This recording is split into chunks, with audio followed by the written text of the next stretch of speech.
Thank you very much again, Bhaskar. It's been a great 2 days, and I really have enjoyed being here. And it's been a fantastic meeting where I got to learn a lot. And I really thank Bhaskar and his team for actually making it happen. Okay, take care.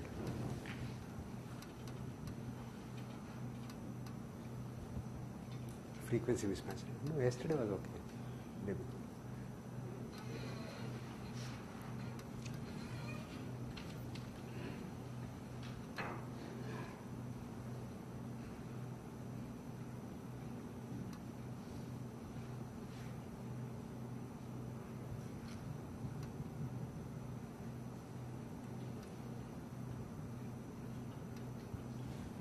No waves now, so. Yeah, great. Okay, thank you very much. Yeah, now it's started. Okay, so I will discuss a little bit of what we have done in dynamic dmrg methods, while giving an introduction to various other methods that have been used, that are being used both at present and that have been used in the past. This one, I started doing some dynamic work, basically in the frequency space with exact diagonalization with Zoltan Shosh, and then my former student Swapan Pate and one of my colleagues postdocs and one of my former students Tirthakar Datta. These were the people who have always been there, and of course Krishnamurti was a person who was instrumental in my starting work in density matrix renormalization group. Okay, now let's come to what are the things that we are going to study. Dynamic response to external perturbations, and the response can be viewed as a function of frequency or as a function of time. So you can either do the responses in the frequency domain or you can do it in the time domain. The two are related, and you can actually compute one from the other, but it is easier said than done. So it's better if you want to do something in frequency domain, do it in the frequency domain, and if you want something in time domain, do it separately in the time domain. The unperturbed Hamiltonian we are having is an interacting Hamiltonian, which is either the Hubbard model or the Palliser-Parr-Popel model for molecules. And of course in physics it's basically Hubbard Hamiltonian, Heisenberg spin Hamiltonians, and many of their variants like the Kondo Hamiltonian and UV models and so forth. But in chemistry you have to have long-range interacting models, and we discussed the Palliser-Parr-Popel model. And the way it is solved is using restricted configuration interactions. So you have matrices like the single CI matrix, single and double CI matrix, which actually define the Hamiltonian in many contexts, and we want to obtain the dynamics of such Hamiltonian matrices. Well, computing dynamic response involves actually computing this I of omega, which is a response to some external perturbation, and the response operator is O. For example, if you are applying an electric field, the response operator O is the dipole operator, because if you are doing the calculation in the electric dipole approximation, then this is what you will be worried about. And H is the Hamiltonian matrix or Hamiltonian operator, and we are interested in obtaining I omega as a function of frequency omega for any perturbation, and O is the response operator. This can be solved by the Langstroth scheme, which was the one that was used by physicists for a long time. And there is also the sum over states technique, which has been the favored technique for most of the quantum chemistry community. And then we introduced a technique called the correction vector technique in 88 sometime. And this is way more accurate than either the Langstroth technique or the sum over states technique. And I'll just discuss these techniques a little bit in detail.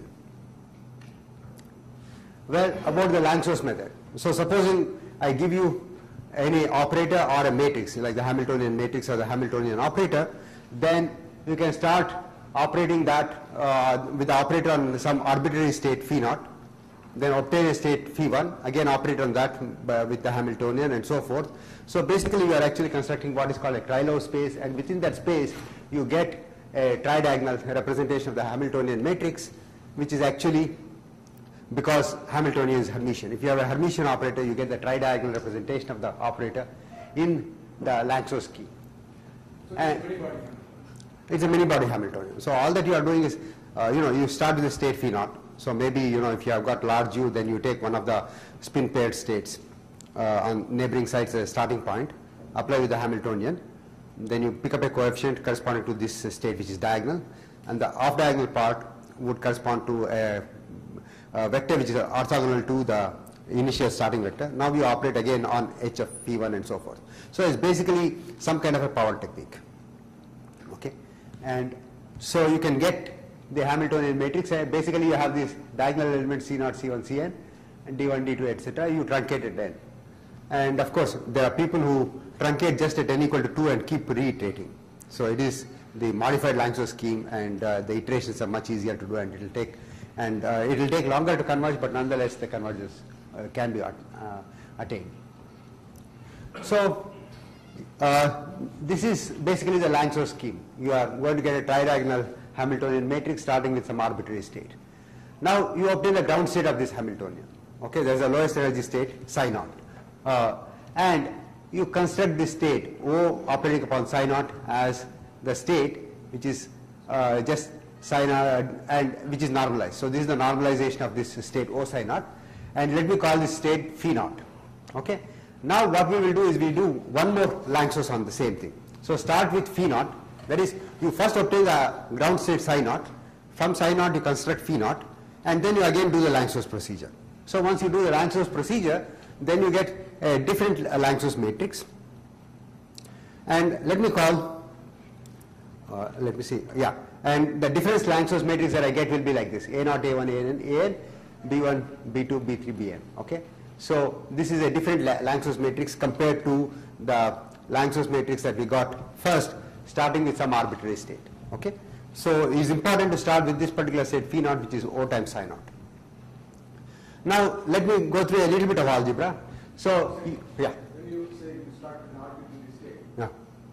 like yesterday's talk, you started with arbitrary product states. Yeah.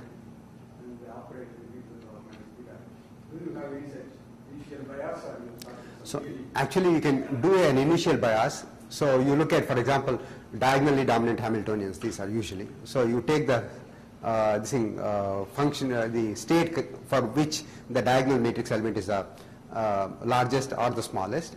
You take that state as the initial starting state and then do the calculation.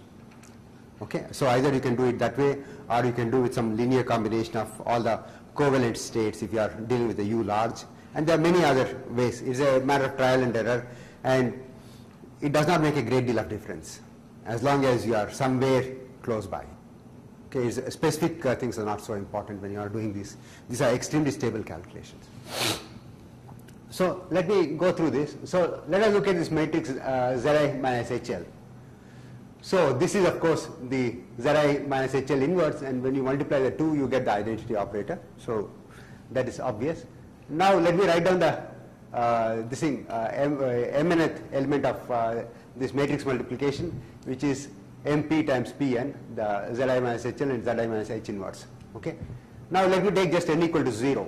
So when I take n equal to 0, and if I define my matrix elements in the pth row as this is the 0th column, right? Because this is a 0th column and pth row index is changing, P is. So if I say xp as Zi minus HL inverse P0, then you will see you get a set of linear equations. Zi minus HL MP times xp is delta M0. Now from these equations we solve for x0. So what is x0 in this case? x0 is this quantity phi naught 1 upon Zi minus HL phi naught, because phi naught was a starting vector, and this Zi minus HL inverse is what I am taking. So this term phi naught 1 upon Zi minus HL phi naught is what we are going to get as x0, and this is, if I were to write it in terms of the ground state, I started with psi 0, then I have psi 0 O dagger 1 upon Zi minus HL O psi 0 divided by phi naught to the power half, and this is the response function that we are looking for. So x0 is nothing but the response function. And to calculate so you are given the new Hamiltonian matrix HL starting with this phi naught vector, and you have all this tridiagonal matrix. From the tridiagonal matrix you can solve for x naught by using solving this set of equations by plugging in what is Zi minus HL and you solve this set of equations, then what you will get is a continued fraction solution. So the continued fraction solution is minus 1 upon pi imaginary part of this one, z minus a naught b1 squared, etc., etc. So this is the technique that was used, that was first developed by, I think, Full Day, and later on applied to dmrg by Karen in 1995. So this was, she applied it to Heisenberg spin chain, and she studied this one. And the advantage is that once you get this matrix, you can keep changing z value and then obtain I omega corresponding to whatever z that you want, because that is nothing but E naught plus h cross omega plus I epsilon. So dmrg has not come in so far. dmrg has come in because Karen Halberg did this calculation. In your presentation. In my presentation, the dmrg has come in simply because the Hamiltonian matrix that I started with can be a dmrg Hamiltonian matrix. Okay, so this Hamiltonian matrix that I had, for which I get the tridiagonal form, this can be the dmrg, you can construct this from the dmrg matrix.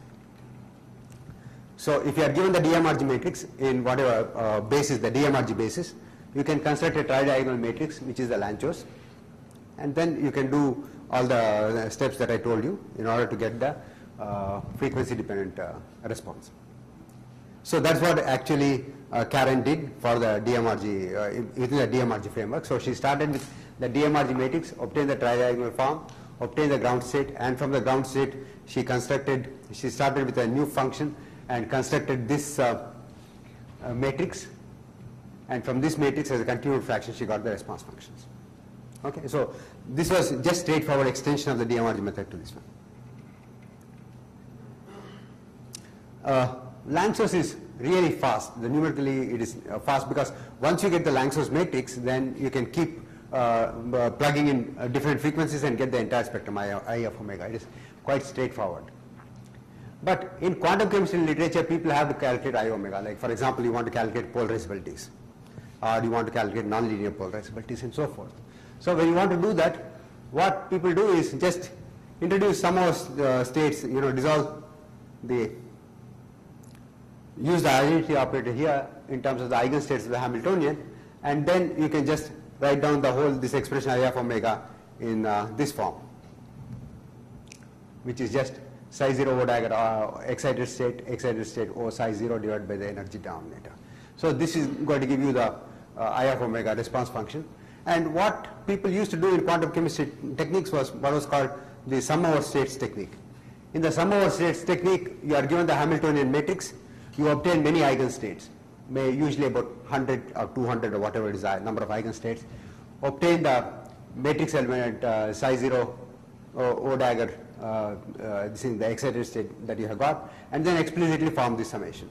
Of course, this is an uncontrolled approximation, there is a truncation involved, and incidentally, even in the Lanczos scheme, there is a truncation involved over and above the DMRG truncation, because the DMRG matrices are usually of the order of about 100,000 or 200,000 by 200,000 kind of matrices. Because if you keep a DMRG cutoff of like 500, then you will have a really huge space, because it is 16 times 500 squared, so that is something like 4 million. And even if you specialize the case to a Hilbert space that you want, from the 4 million you are going to have maybe at least 500,000 or a million by million matrix, and the Lanczos matrix that you are going to construct is typically about 1,000 by 1,000 matrix. So from something like 1 million states, you have actually truncated to about 1,000 states. So there is a truncation involved even in the Lanczos scheme.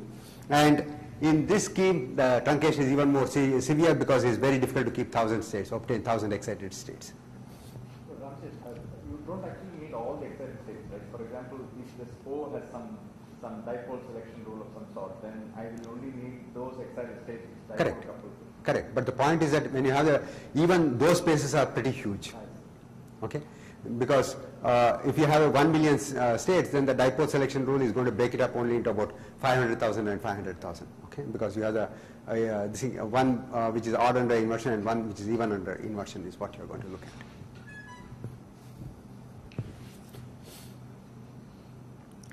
So in the 1988 sometime, we developed a technique called the correction vector technique.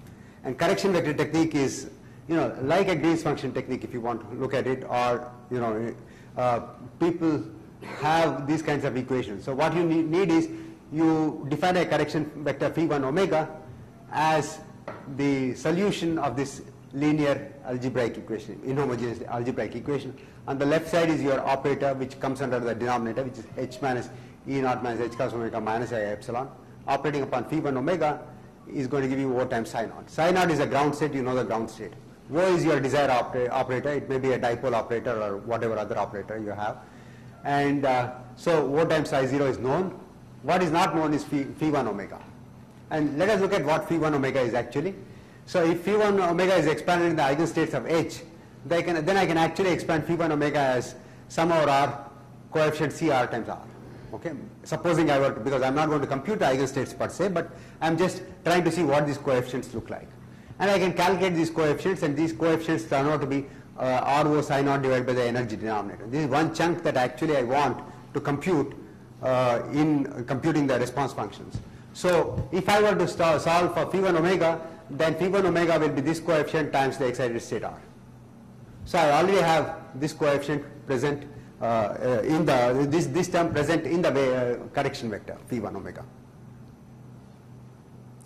So if I want to look at just I omega, it is just minus 1 by pi imaginary part of psi ground state O phi1 omega. So if I were to solve for phi1 omega, then I'll get this response function without having to go through the excited states. So this is an extremely accurate method, and what happens is that this phi1 omega implicitly contains all the excitations of the Hamiltonian. There is no truncation over and above the dmrg truncation, or if you are doing an exact diagonalization scheme, then it is the exact quantity that you will get I omega, is the exact response of the state. So there is no truncation whatsoever. And of course Hamiltonian can be in any chosen basis, like the dmrg basis or the VB basis or the Slater determinants or whatever that you want.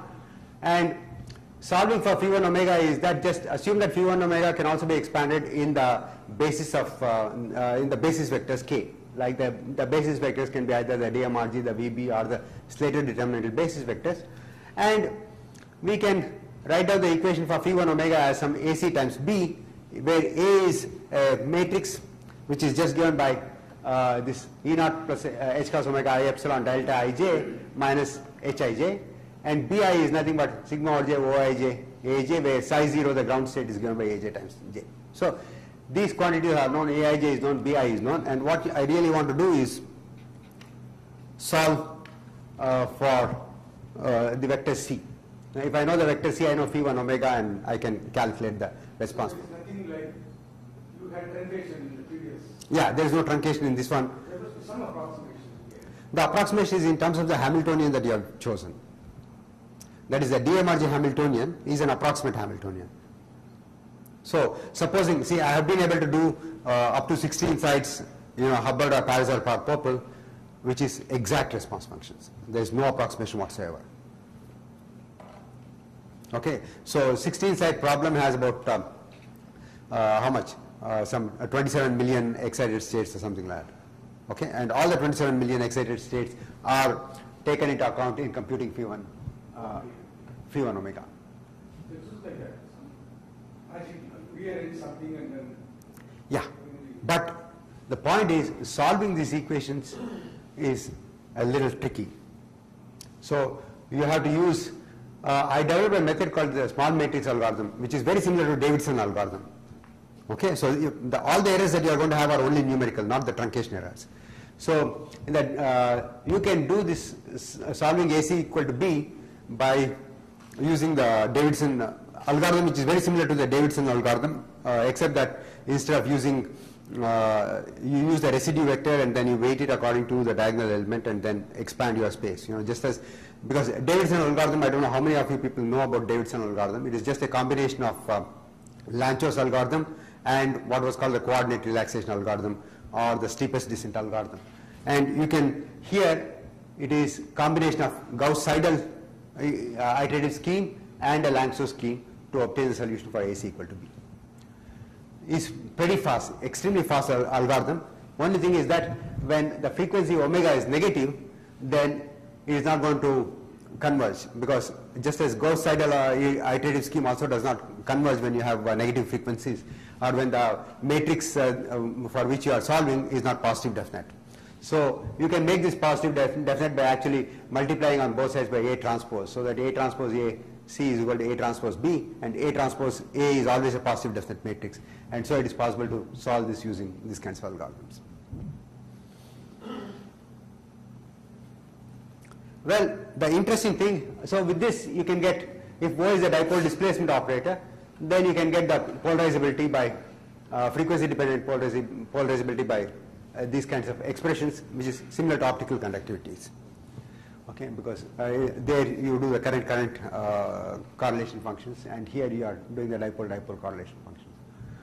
And to obtain, you can also obtain higher order nonlinear response. For example, here mu I is the ith component of the dipole. So I have in this case phi 1 omega means the ith component of the dipole operator is what I have used for computing phi 1 omega, and mu j is the jth component of the dipole operator. So this gives me the ijth component of the polarizability tensor.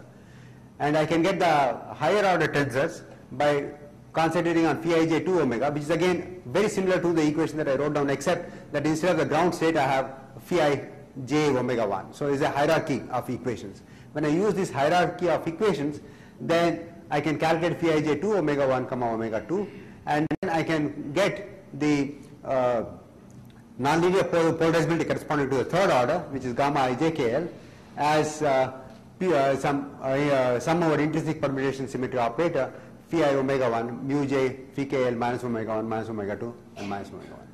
So this way you can calculate the quantities, and I just want to show you that we did this. Just a quick question. Yeah.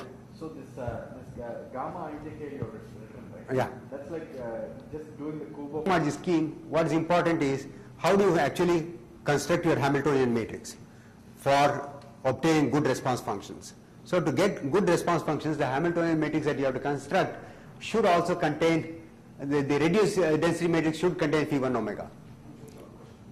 Since I have not done any dmrg myself, to let you know, when you say the Hamiltonian matrix that you have constructed using dmrg, how does it look like? Suppose I go back to second quadrant notation and rewrite it.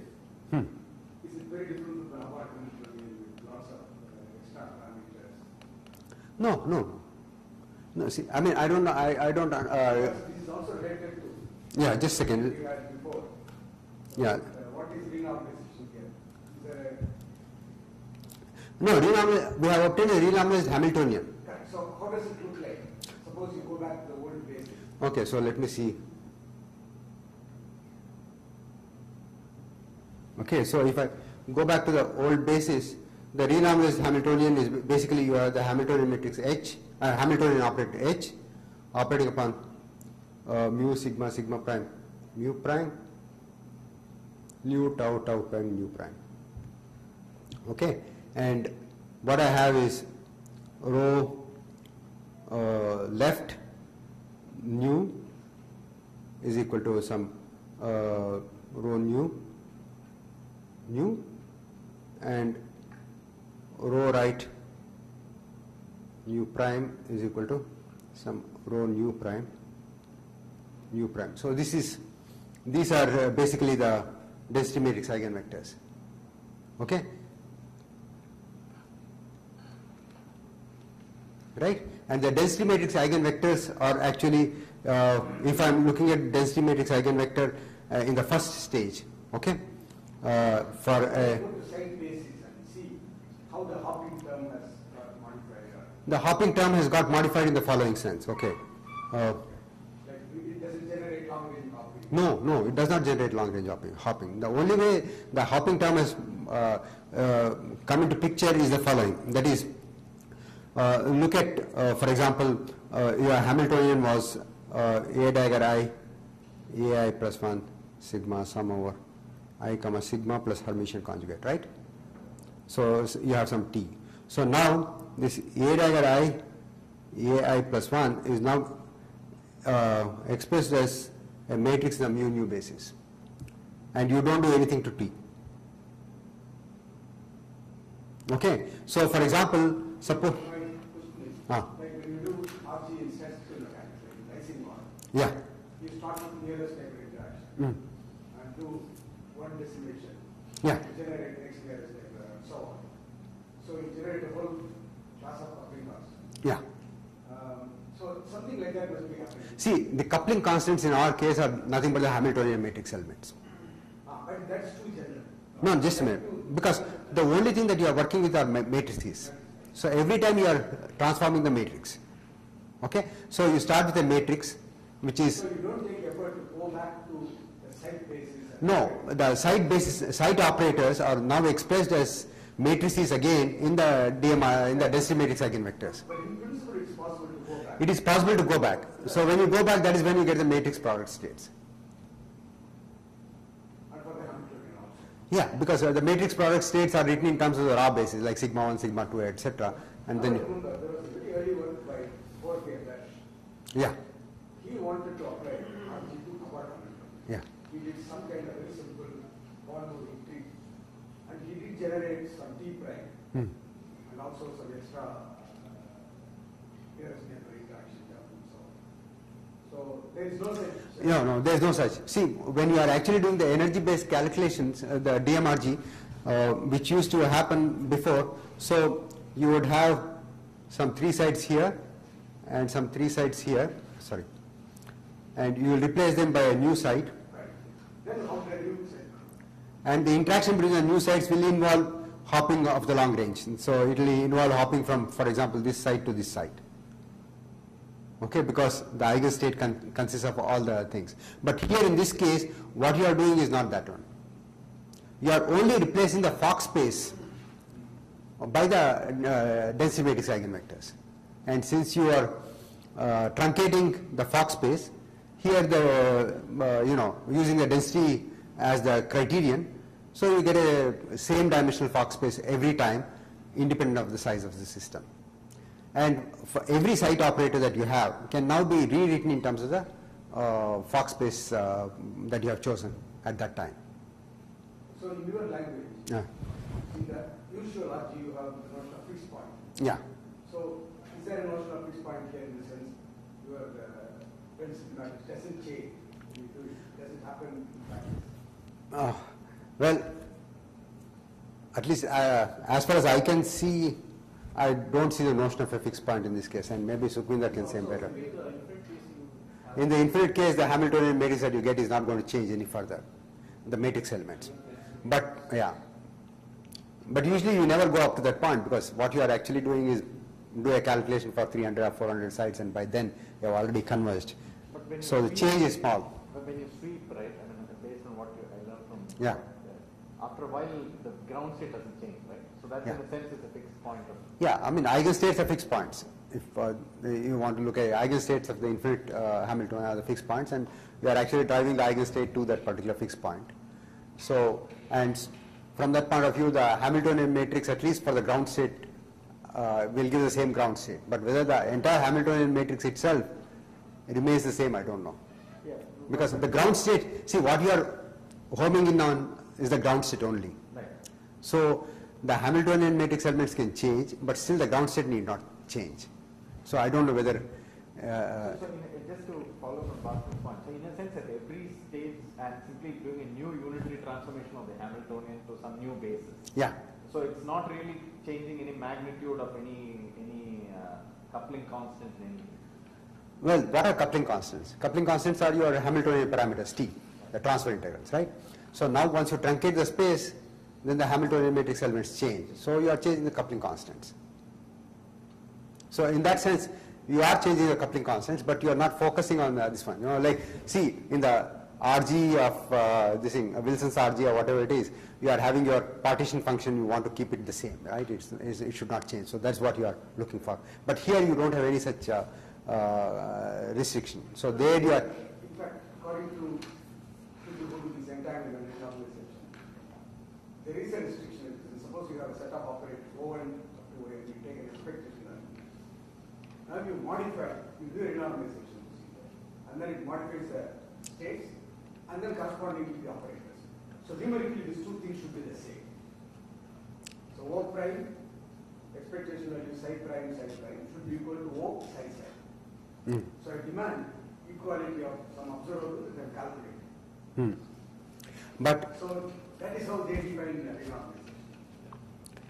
But what we are doing is we are adding the sites. So what is the operator O that you are going to look at? Because you are generating new operators when you add new sites. Right? So I do not know I only know the working principle behind it, but I do not know exactly what the flow diagrams are for these things, because I don't know whether anybody has worked out the RG flow diagrams for the dmrg case. Yes, there is one of the review article. He does put a flow diagram formally. Then he says this bit can be done or something like that. But I have not seen anybody. Yeah, I have also not seen anybody having done that. So it may be good to study it in some solvable models, because then maybe some insights may come. So here, as somebody said, the computer. no, but people did do the solvable models. For example, the uniform Hubbard model in the uniform spin-half Heisenberg chain. But they have not, as far as I know, they have not looked at the flow. What they were actually looking at was either the excitation spectrum or the ground state energy per site. So you are pragmatic to calculate things. Yeah, calculate things. Observe. Yeah.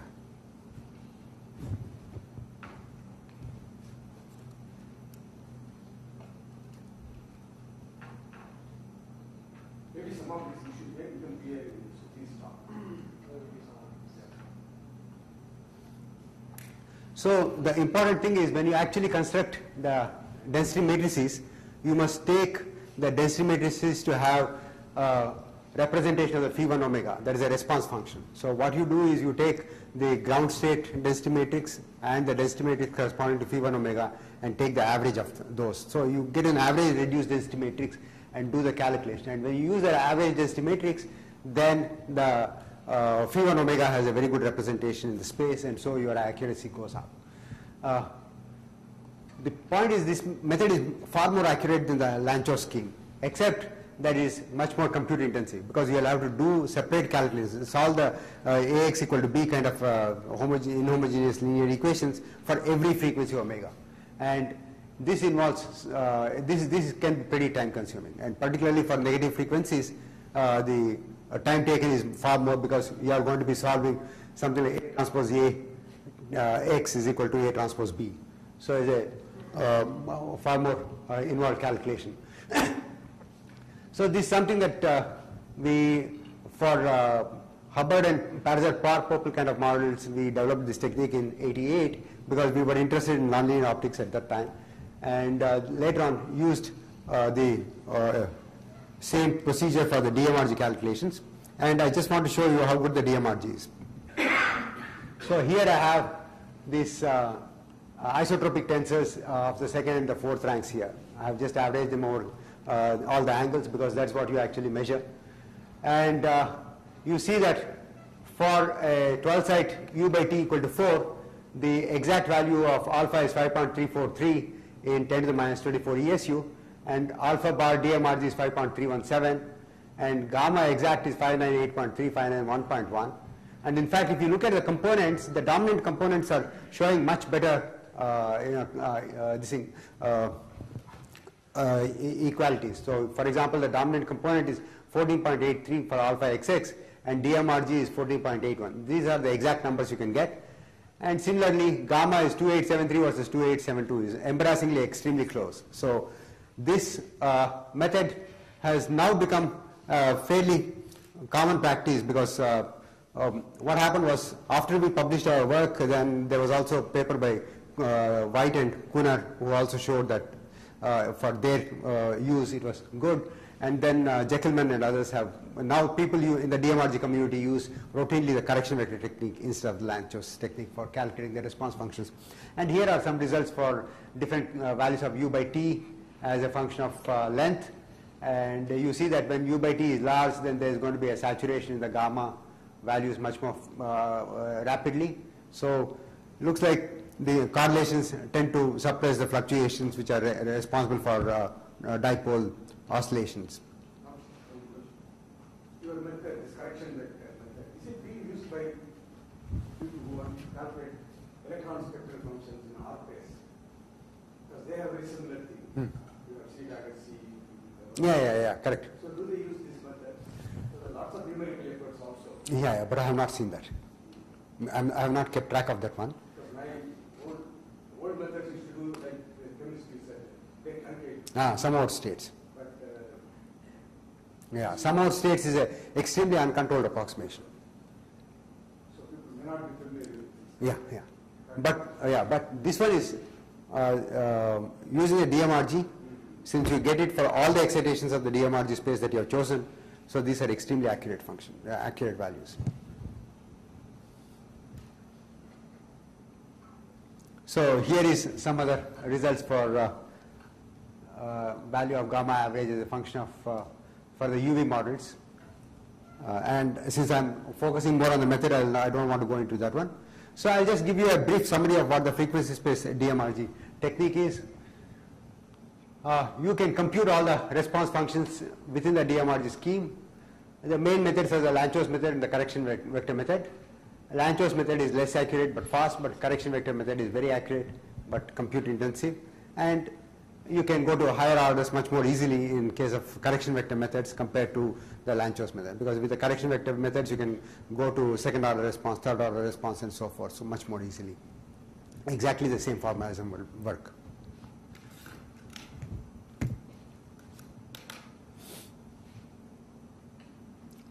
Now I will go into real-time dynamics, and in real-time dynamics what we really need to do is to solve the time-dependent Schrodinger equation IH cross delta psi by delta t equal to H psi. So this is what everybody knows, and what we do is we start with some wave packet psi. For example, depending upon the problem that you are looking at, we could probably start with, in our case we have started with a wave packet which is a ground state, the ground state wave function which has been doped by one hole, so at the site 1. So what you do is you take the ground state wave function and operate by A1G, which is actually annihilating the electron on site 1 with spin up, and that is equivalent to hole doping. So this is like an arc phase, you remove an electron. Yeah. But there you put it into the continuum in ARC-PES and then you calculate all the matrix elements. But here you have just taken this wave packet.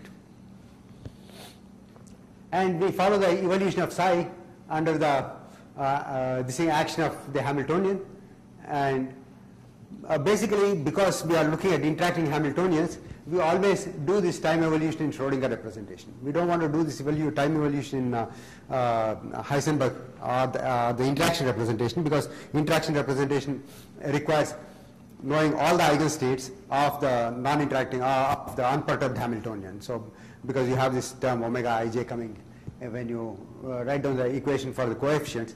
So in order to avoid that, we work in the Schrodinger representation. And the time evolution operator is just given by this one, which is obvious. But when you want to solve it, you want to discretize it, because you always try to solve it in very short time steps delta t, usually like 0.001 femtoseconds at a time, and so it takes a hell of a lot of time to actually propagate the wave function. And you use the Crank-Nicholson approximation for the time evolution operator, for infinitesimal time evolution operator t to t plus delta t. This can actually be understood in the following way. That is, I take the wave function at psi t plus delta t, backward propagate in time by delta t by 2, and I take the wave function psi t at time t and then forward propagate it by time delta t by 2. The two should be equal. So that's how I'm going to force unitarity on my wave function, on my time propagation operator, because unitarity is important because you want to preserve the norm. Of course, you can also normalize it in some sense, but it is important to preserve the norm, and that's why you solve this equation. And if you express psi t plus delta t and psi t as well as the Hamiltonian in a certain basis, then once again this becomes nothing but a set of algebraic equations, Ax equal to b. B is the known thing on the right side because you know the wave function at time t, and you also know the Hamiltonian matrix. What is not known is the wave function at time t plus delta t, which is given by x, and of course you have the matrix 1 plus h delta t by 2. So you want to solve this one, and once again you can use the same techniques for solving that, which is similar to the Davidson technique for obtaining the solution Ax equal to b. But this solving every time these linear algebraic equations is time consuming. So you want to make it go faster, and the way to do it is actually solve it using one of those multi-step differencing techniques. And in this one, what you do is you try to get an expression for e to the power minus I 2h delta t by h cross by actually doing just a Taylor series expansion. Once you make the Taylor series expansion and substitute for h squared in this one, then you operating on the initial state psi 0, you will get psi t plus 2 delta t is roughly equal to psi t minus 2 delta t minus of psi t minus psi t minus delta t and psi t plus delta t. So if you know the wave function at times t minus delta t, t plus delta t and t minus 2 delta t, that is at 4 time slices, then you know how to go to the next time slice, which is t plus 2 delta t, because we are going from t plus delta t to t plus 2 delta t using information of the wave function at t plus delta t, t minus delta t, t and t minus 2 delta t. And this is very fast because it only involves one sparse matrix multiplication, and this is extremely accurate. Of course, Crank-Nicolson is also extremely accurate, and this is much faster technique. And once you propagate the wave function, then you can calculate all the time dependent quantities as expectation values of the desired operator O between the time dependent states psi t. So the error here is delta t squared, right? In this case, no, delta t to the power 4 or 5, something like delta t to the power 5, because I am going, see, look, it's a 4 step, t minus 2 delta t, t minus delta t, t and t plus delta t. Okay, so it must be of order delta t to the power 5. But your approximation of this exponential is, Okay, this is extremely fast. So if you are doing time evolution, probably this is a better way of actually going around. Okay, let's see which was the first time dependent calculation that was done, dmrg calculation. It was done by Casalia and Marston, and this was in the year 2002. So they were trying to actually look at the tunneling current between of just one interacting site between two leads. So that's what they were doing the calculation on, and they used the dmrg Hamiltonian with different cutoffs to study the tunneling between two Luttinger liquids. So basically you have two Luttinger liquids between which the tunneling is taking place, and they use, the only thing dmrg about this particular time evolution was that you use a dmrg Hamiltonian matrix, and they found that as a function of cutoff, the exact solution and the time dependent dmrg solution, if you look at it, for small cutoffs, at earlier times you started seeing deviations, and for large cutoffs it was reasonably okay. It was 28 time steps or something like that they took, and it seemed to be working for short time evolutions. It is not good for long time evolutions, but definitely it was okay for short time evolutions. Then came the work of Lu, Xiang and Wang, which we call the LXW algorithm. What they said was, you can actually improve upon the whole thing by doing constructing a reduced average density matrix by taking time evolution at various steps. That is, supposing you want to go to, say for example, a 10-site problem from the 8-site problem. You solve the 8-site problem and then time evolve it for all the times for which you want to study the 10-site problem. Once you have time evolved it, you know the wave function at different times, and now you construct the density matrix at each time, and then you construct an average density matrix by using certain weights. They use weight 1/2 for the t equal to 0 solution and weight 1/2n for the remaining solutions. Okay, and then you construct an average reduced density matrix. Once you have the average reduced density matrix, then you can construct your Hamiltonian for the 10-site problem using this, and then do the time evolution. And this time evolution for the 10-site problem is going to be much more accurate, because the 8-site problem density matrix from which you have constructed the 10-site Hamiltonian corresponds to all time steps that you are interested in. Because you are interested in all the time steps have been taken into account, this is going to be extremely accurate. So it beats dmrg operation in time evolution. Yeah. So what you do is, for the 8th step you have the Hamiltonian matrix. So you time evolve at t0, t1, t2, etc. and t and t. Okay, and then you construct the density matrix for each of these times, and then you average the density matrix, and then obtain the density matrix eigenvectors, and you use these density matrix eigenvectors to construct the 10-site Hamiltonian. So the density matrix eigenvectors now you have got has information about the later times, not just the t equal to 0. So the time evolution for the tenside problem is going to be much more accurate. So why is it working when I take alpha to be uniform? So for example, if there's a region in time where there's fast evolution versus slow evolution, Yeah. then I should weight that region more, right? For those regions, you must have shorter time steps. Shorter time steps. Shorter time steps. And as far as the weighting is concerned, it's a matter of, see, numerical analysis is an art. Okay, so you have to keep trying, okay, trial and error, and based on that, you find out which is the best one. So the guiding principle is if you know the exact solution, at least in some limits, then you will see how good your numerics is. Okay, so we also have played around with these kinds of things, weights, okay, and we find that in this particular case the weight is not too bad. Alpha equal to, for the time t equal to 0, weight of 1/2, and for the others weight of 1/2n. Okay, so this is a matter of trying out. Most of the numerical analysis is like that.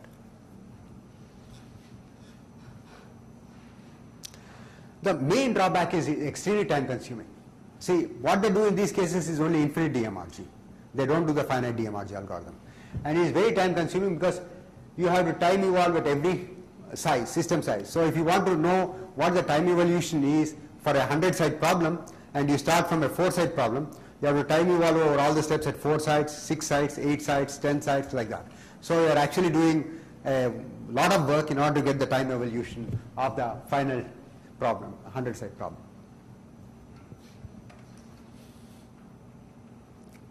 And here they show the differences. For example, they have taken some 24 time slices here, and they show that with the 24 time slices, the agreement is far better when you have actually weighted out your average density matrix and obtained a pretty good representation of the reduced density matrix for the next step. So you will get rid of all these spurious oscillations. So most of these oscillations are spurious, okay, and that's because the state is going out of the Hilbert space, okay. And you do have oscillations which are actually genuine. These are the Rabi oscillations, but these are not the Rabi oscillations because these disappear when you do a much more accurate calculation.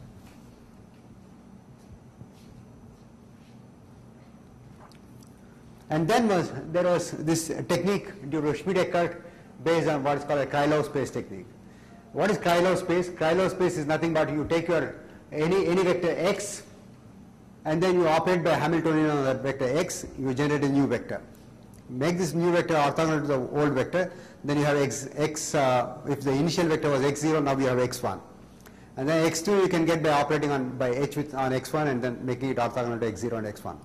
So like that you can generate a space which is obtained by actually operating by the Hamiltonian operator on a starting state repeatedly. Now what you can do is you can obtain a matrix representation of your Hamiltonian in this particular space, and that becomes a Krylov space representation of your operator H. And in this one, what they did was also interesting. That is, they take the initial wave packet and they expand it in a few low-lying states of the Hamiltonian. So you are given the wave packet size 0, and given the Hamiltonian, they also know the various low-lying eigenstates, maybe 5 or 10. So they know ground state, the first excited, the second excited, and so forth. So this wave packet size 0 is first projected onto these states, which is the ground state, the first excited, the second excited, and probably the 10th excited state. And only the residue is taken to use to evolve using the Krylov space technique. So because once you have the coefficient times an eigenstate, the time evolution of the eigenstate is trivial, and so only the residue needs to be time evolved, and they found that this technique was quite accurate. But what I know is that this method has not been very widely used.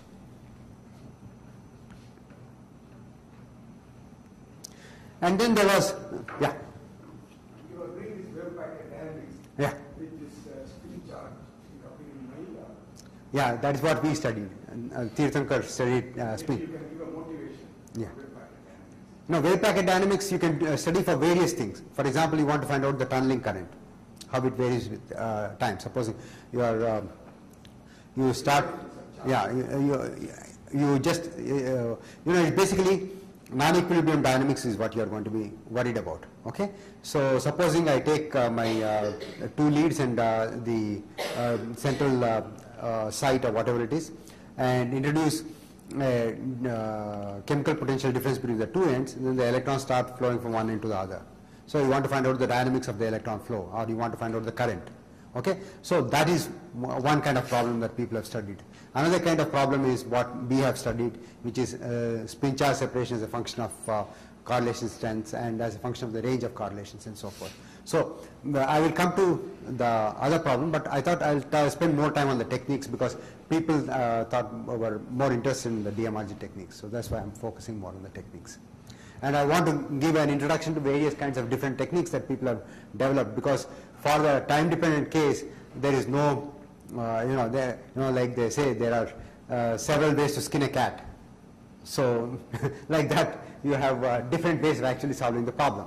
Okay, so that's why I'm trying to focus on various other things. So this was one, and the other one is actually based on a bipartite lattice. So supposing your Hamiltonian is a bipartite lattice with only nearest neighbor transfer terms, then you can actually break up your Hamiltonian into H1 plus H2. H1 is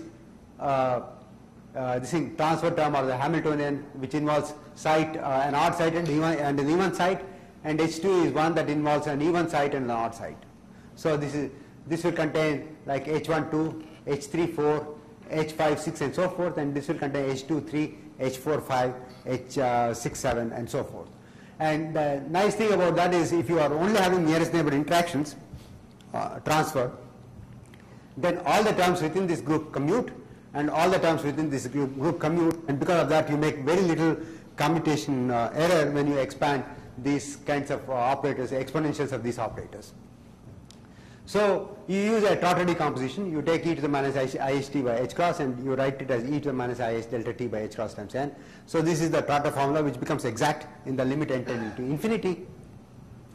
And you write down for a small time slide delta t, this one in this particular form, h1 delta t by 2, h2 delta t, h1 delta t by 2. Then the error you are making, the Trotter error in the expansion is of the order of delta t cubed.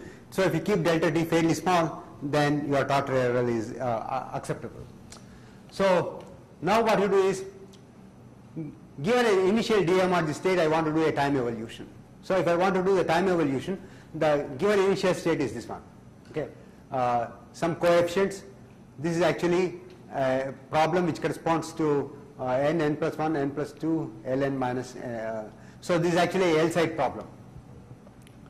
Okay, so here I have the density matrix eigenvectors for the left part, and then one new site, another new site, and then the right part. Okay, and these are the coefficients that I've got.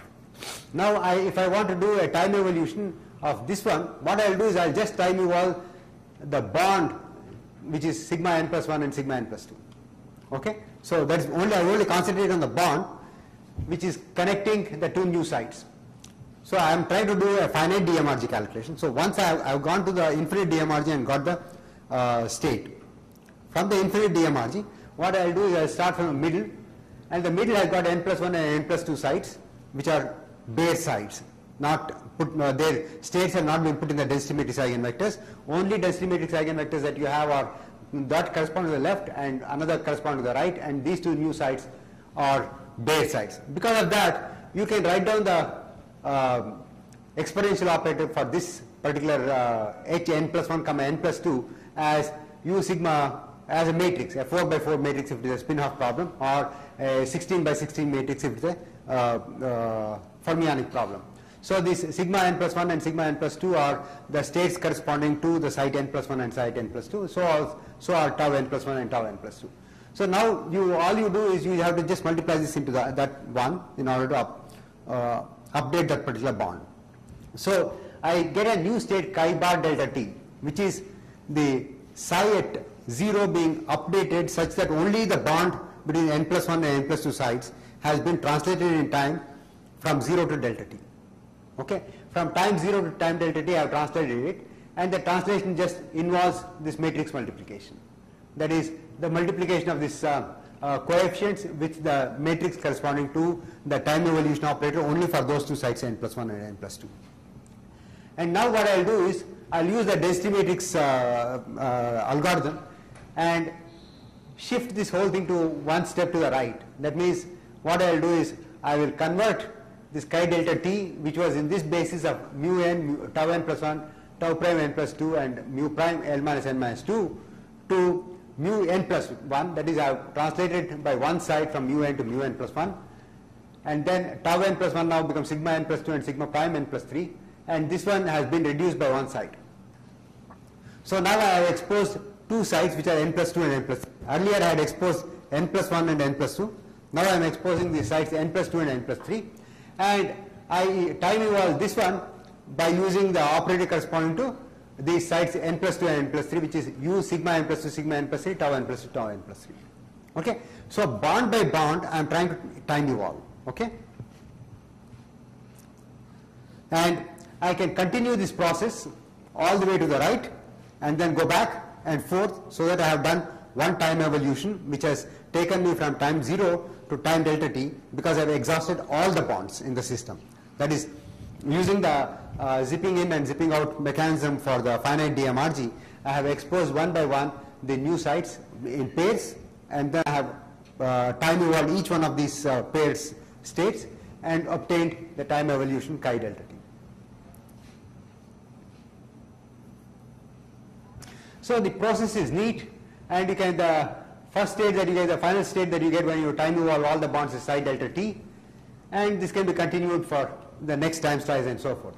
The only problem is that it's only very, very limited, because you are only working with Hamiltonians which are bipartite Hamiltonians with only nearest neighbor interactions. So it's a very limited Hamiltonian and of limited appeal.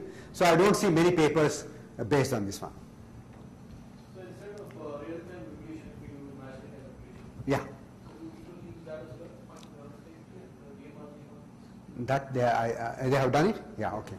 They have done the imaginary time evolution, because this work was basically done by Tirtho. Yeah. So Yeah. how well does this very inefficient in comparison to regular DMRG processing? They are comparable? Okay. So, At the same time, same number of states. Time is longer. you see, I think Davidson algorithm is one of the best that you can think of. Okay, and I have not come across, see, I tried many other techniques, including this Carr-Paradigm kind of thing for diagonalizing the many-body Hamiltonians. None of these techniques are as fast, because just that, this algorithm somehow, the Davidson algorithm is both stable and very fast, and has been used in quantum chemistry literature for almost 40 years now. Is I think 1975 algorithm. And in the physics, they were using basically Lanczos algorithm, which actually started in 1950. But huh? Yeah, there's a modified Lanczos algorithm which only uses two states. Yeah, but none of those things actually compare as well with the Davidson algorithm. Davidson algorithm is probably one of the best.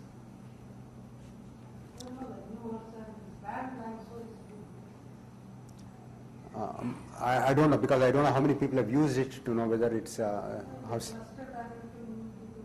yeah, okay, but what I know is, I know the modified Lanczos where they only use two states, or else the Lanczos can be rewound, but you can also do the same rewinding of the Davidson algorithms, and Davidson algorithm is one of the most stable. You can target many excited states simultaneously if you want, whereas Lanczos is basically good for the ground state. Anything more than ground state is very iffy with Lanczos.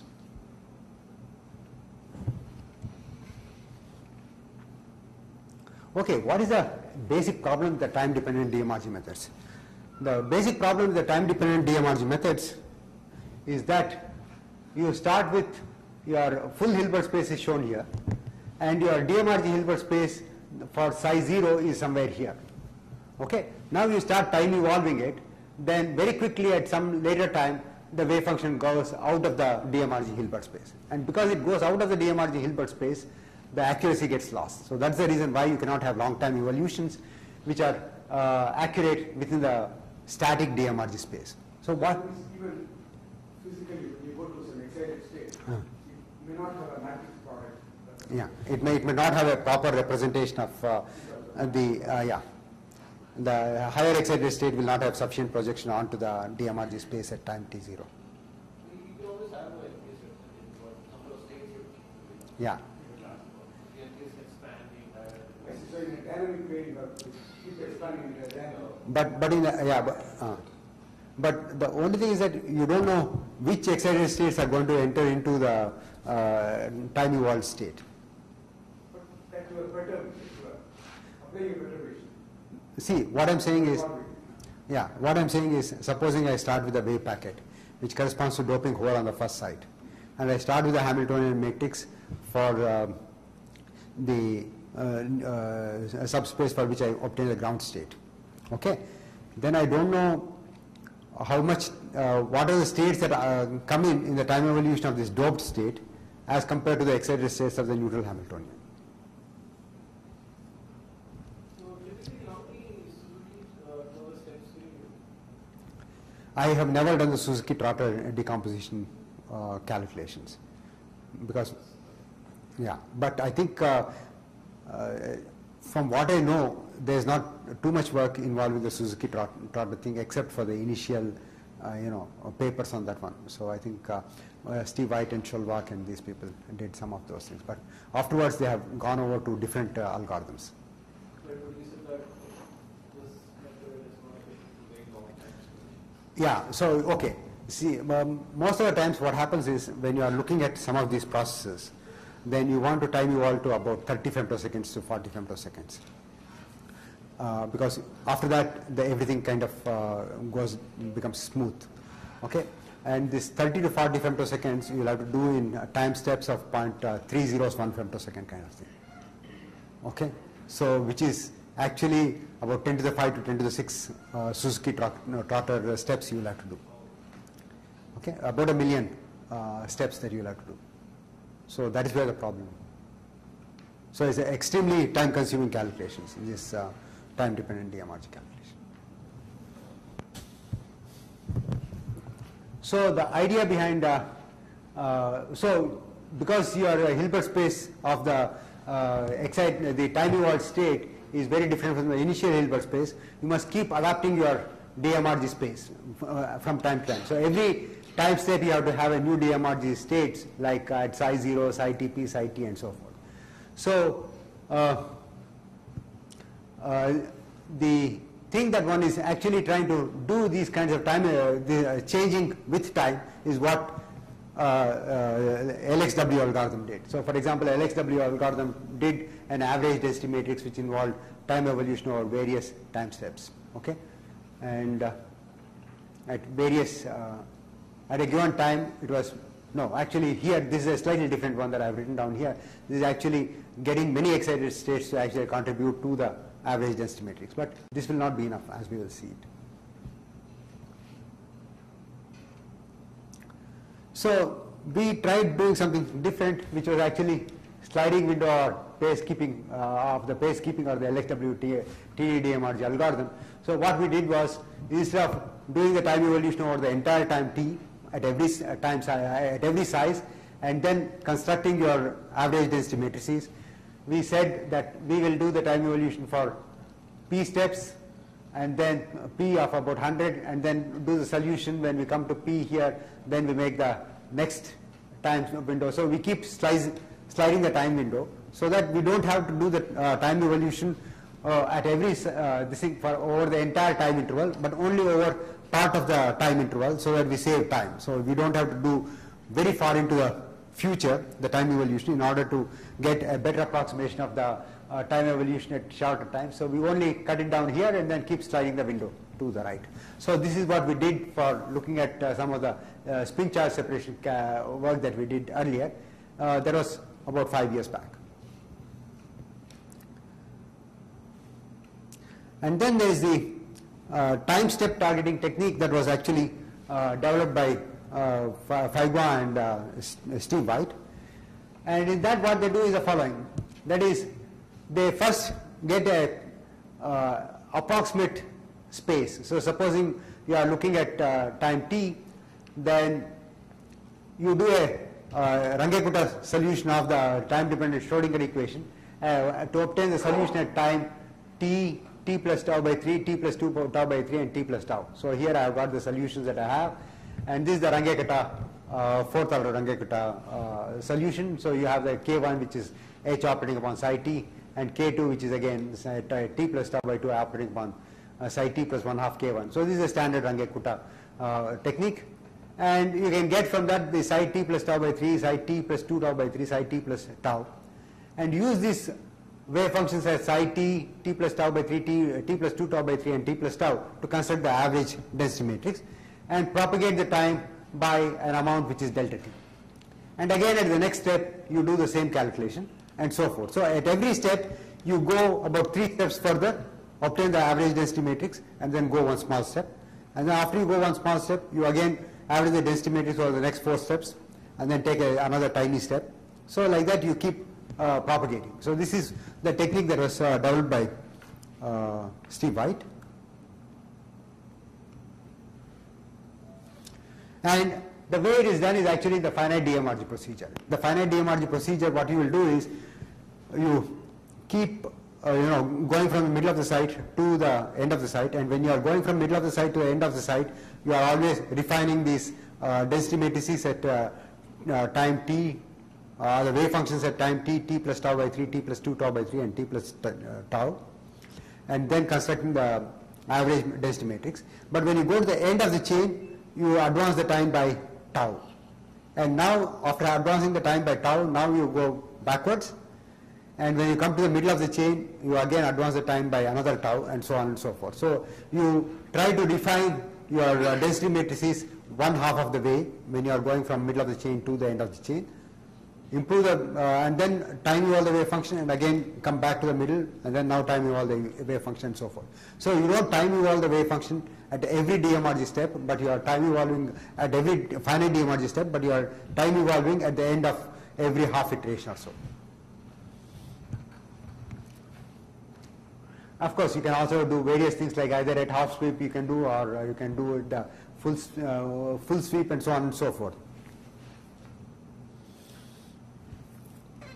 So if you are looking at time step targeting, the way it will look like is the following. That is, you have delta t, so you have calculated the wave function at t plus delta at t plus delta t by 3, t plus 2 delta t by 3, and t plus delta t.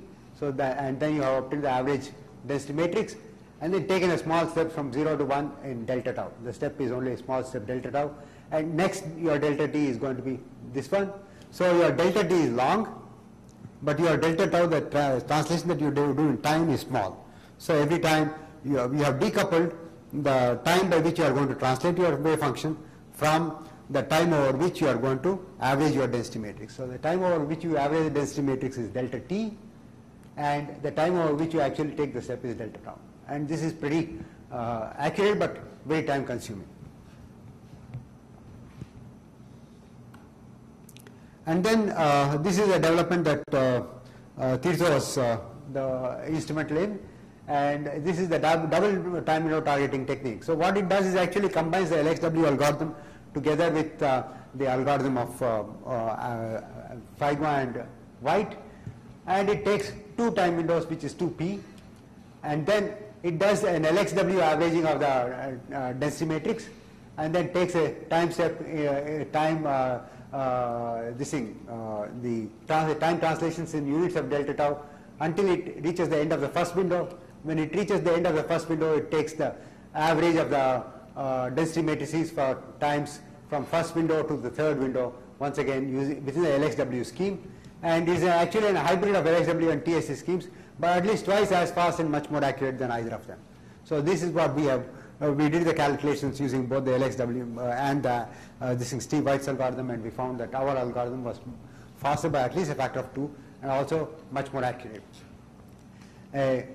A completely generalized time-dependent dmrg algorithm for any interacting one-dimensional system. So that is the thing about this one. This is for any kind of a one-dimensional system, and In this slide, I have just compared the LXW algorithm with the sliding window algorithm, the time step targeting algorithm of Igua and White, and then our own double time window algorithm. So it is something that I went through before. So here are some results. And I think it is rather difficult to read from a distance the curves and the details that are given here, but the important thing is that the time step that we have used, delta tau, is 0.066 femtoseconds, and we have done the calculations with M64, 100 and so forth, and we find that we have calculated the time taken for the time evolution of the charge at first site. So at the first site, initially you have doped by hole, so the charge comes down, and then slowly it builds up and again comes back. The hole comes back at this point and so forth. And this is, for the 14-site problem, is what we did, because 14-site problem you can do exact time evolution, model exact time evolution, and also dmrg time evolution. And you see that going to one end of the chain from site 1 to site 14, the time taken is this one. For the wave packet to return, is the time taken is this one, and you will see that it takes twice the time to come back. And slowly it kind of damps out. And this is for the spins that he has shown here, spin density S1Z at site 1 and site 14. And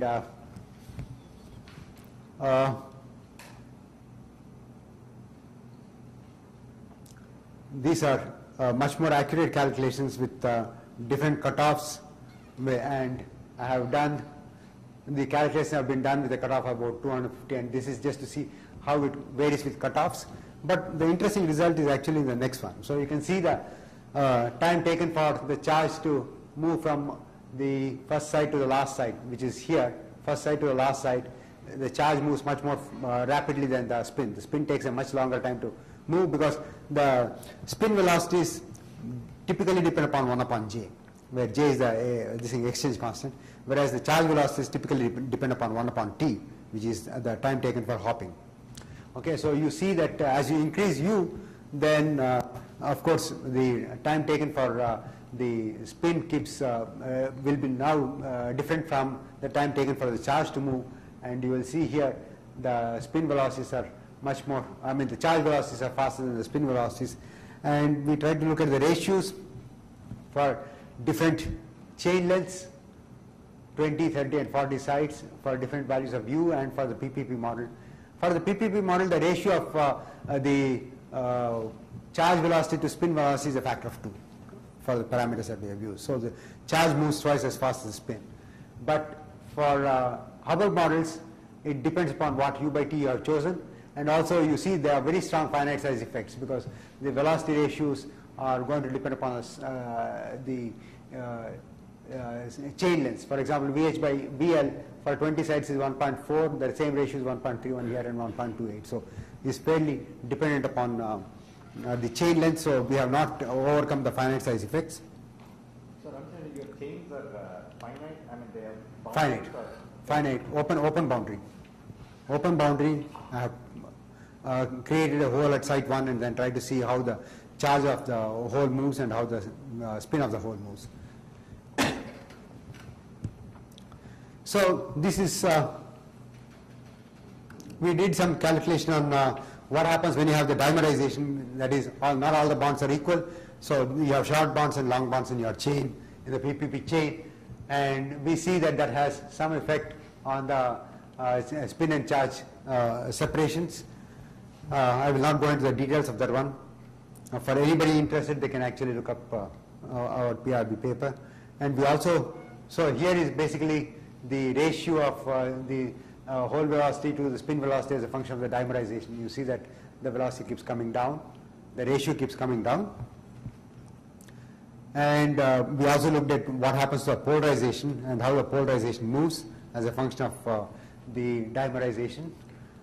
But I want to go into another one, that is when we put push and pull groups on two sides of the Pauli chain, and then we want to see whether that's going to have any effect on the spin and charge velocities.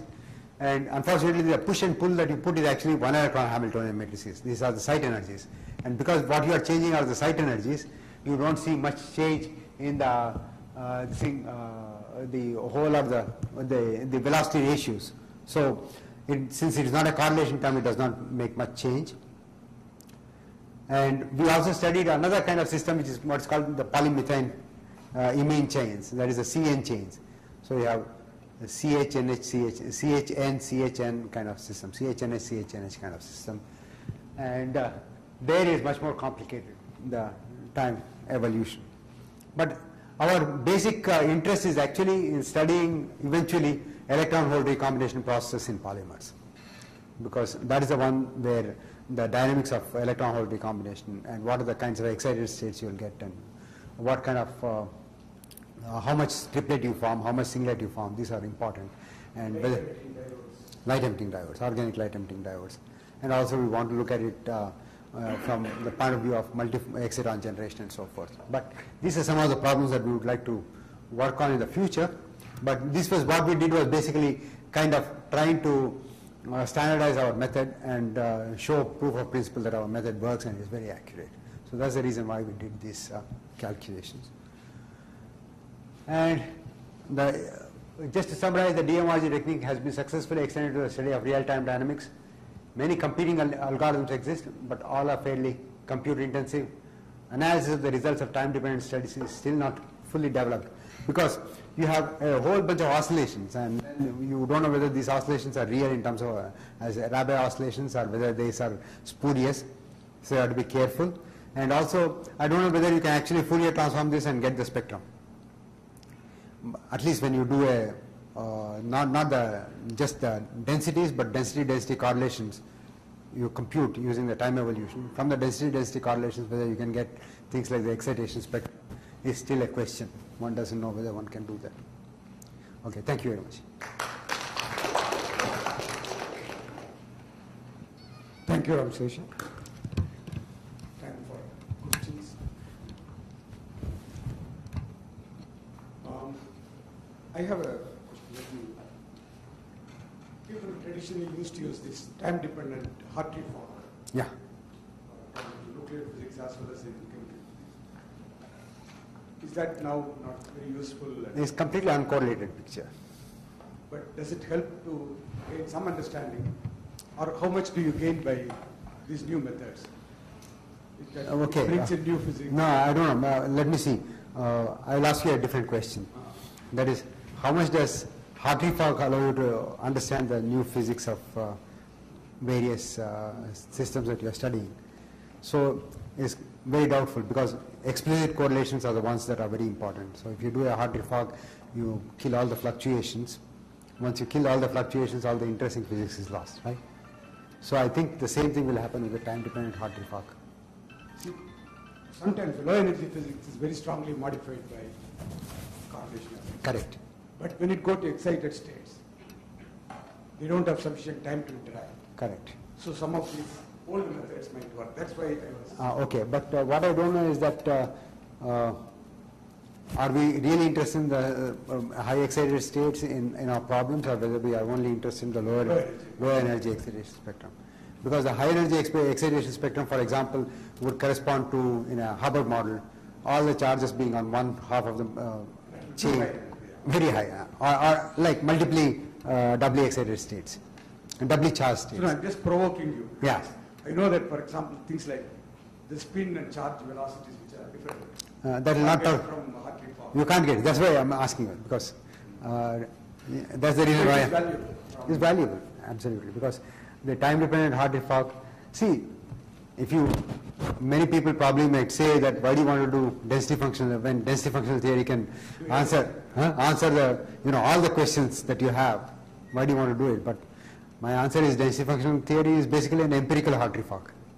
Okay, it does not give you any insights. So similarly, if you want to get insights, then you'll have to do. So then, related question. You mentioned about this multi-exciton prediction. Is that also a strong correlation? Oh yeah, because multi-exciton generation is basically generation of the triplets from a singlet. So, and the triplets must be such that the singlet energy must be high enough to create two triplets. Triplet energies should not be too low. If it is too low, then the voltage of the open cell voltage of the solar cells, organic photovoltaic cells will come down. So you want to keep the voltage about 1 volt. So you want the triplets at about 1 volt, but you want to have the singlets about 2 volts. So maybe I'll just make one comment about it. See, I thought that the strong correlation effects are very for some specific systems at low temperatures and so on.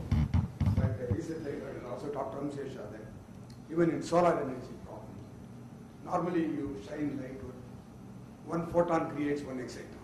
Basically, One electron hole pair. one electron hole pair, and then you separate them and then producing current. But there are situations in which one photon can produce 3 excitons. Not directly. That directly. What happens is you excite it to the highest singlet state, and there are low-lying triplet states so that you can get more than one triplet. So, for example, one singlet exciton can create 2 triplet excitons. And if these triplet excitons separate, you get two electrons and 2 holes. So, which means the current becomes double. So solar energy becomes. But as long as the voltage of the triplet state is high enough that you don't lose in terms of voltage, then the power you generate is twice. It's amazing. It's a pure strong correlation. Yeah. So when we write project, we'll say solar energy will be. Absolutely. And you will get a lot of money. All the money under the sun.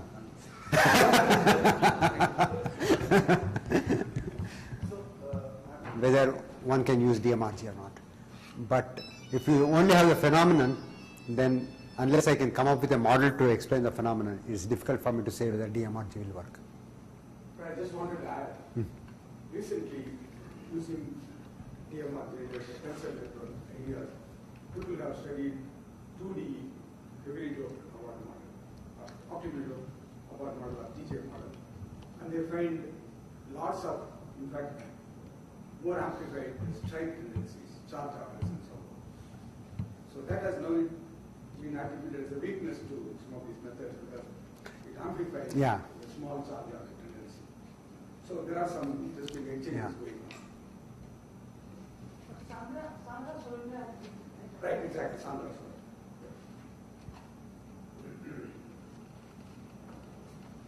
So, Vidya, talking about this capturing of time scales to such time different methods. That's probably a general question. It's not relevant only to DMRG.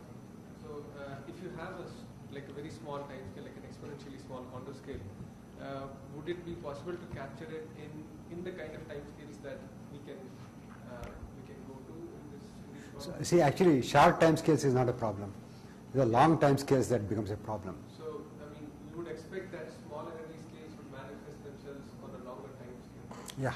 So, it would not be easy to capture those in these kind of time. Yeah, it depends upon actually what is it that you want to look at. For example, if you are looking at, say, electron-hole recombination process, these things occur in a matter of a few femtoseconds because, transfer integral is typically of the order of 1 electron volt. So 1/t is the time that you are looking at. So it will be of the order of femtoseconds, and these kinds of things can be used for femtoseconds to,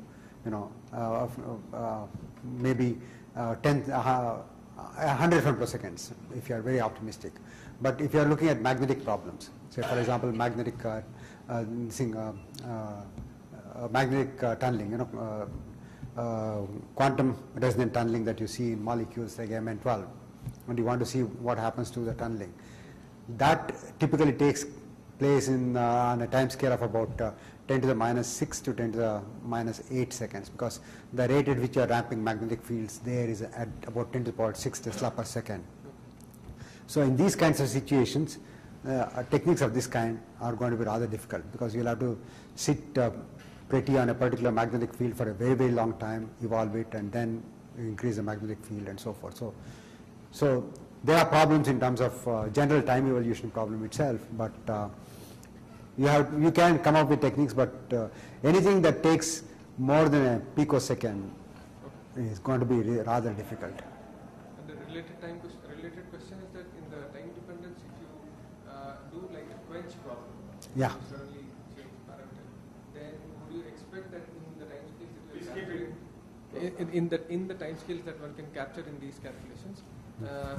Would it be possible to see the manifestation of the small energy scales?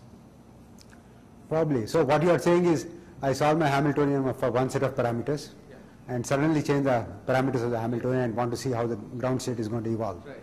Right? So it's a sudden approximation. Right. And Kind. in the solution of the ground state Ah. that you did it for, let's say, in the Original parameters. Yeah, for the original parameters. Let's say there is a small time scale. Ah. There is a small energy scale. I'm sorry, not a time scale. Small energy scale. Would you see the manifestation of that in any way in the short time scale that you're being able to evolve?